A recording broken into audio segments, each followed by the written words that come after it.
Assalamualaikum anak-anak, selamat pagi. Bagaimana kabarmu hari ini? Semoga kalian sehat dan tetap semangat ya. Anak-anak, hari ini kita akan membahas materi memanfaatkan persaingan sebagai peluang untuk meraih keunggulan ekonomi bangsa.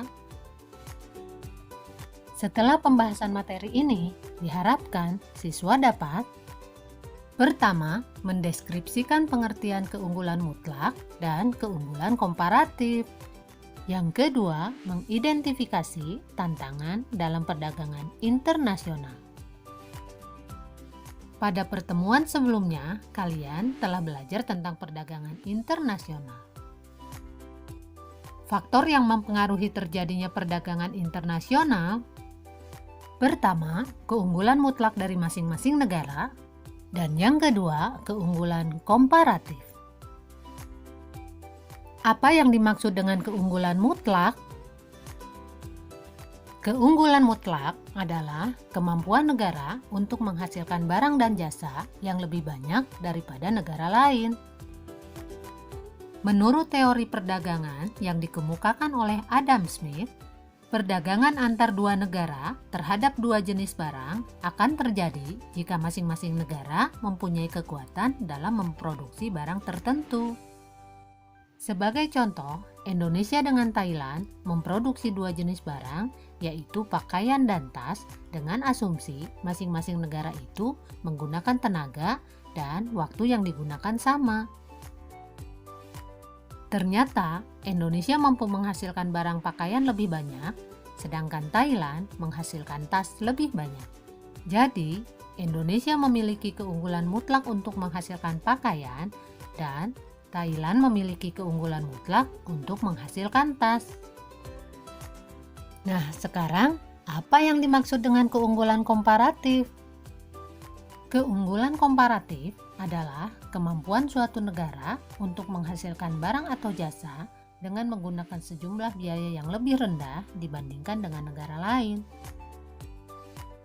Menurut David Ricardo, perdagangan internasional terjadi apabila ada perbedaan keunggulan komparatif. Keunggulan komparatif menyatakan bahwa suatu negara mampu menghasilkan barang dan jasa lebih banyak dengan biaya murah daripada negara lain. Sebagai contoh, Indonesia mampu memproduksi kopi atau sawit secara murah, tetapi tidak mampu memproduksi timah seperti halnya Malaysia yang bisa memproduksi timah dengan murah. Ini artinya Indonesia memiliki keunggulan komparatif dalam memproduksi kopi atau sawit, dan Malaysia memiliki keunggulan komparatif dalam memproduksi timah.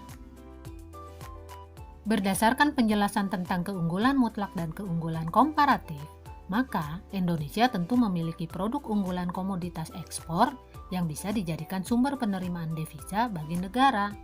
Keunggulan komparatif bisa meningkatkan standar kehidupan dan pendapatan apabila negara itu melakukan spesialisasi produksi barang atau jasa yang memiliki produktivitas dan efisiensi tinggi. Indonesia dengan kekayaan alam yang melimpah dapat menjadi negara pemasok komoditas dunia.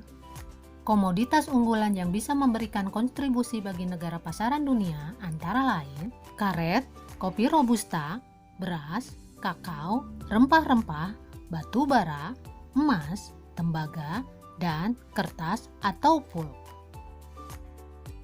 Selain komoditas unggulan pemasok pasaran dunia, komoditas itu juga merupakan produk unggulan untuk ekspor di wilayah ASEAN.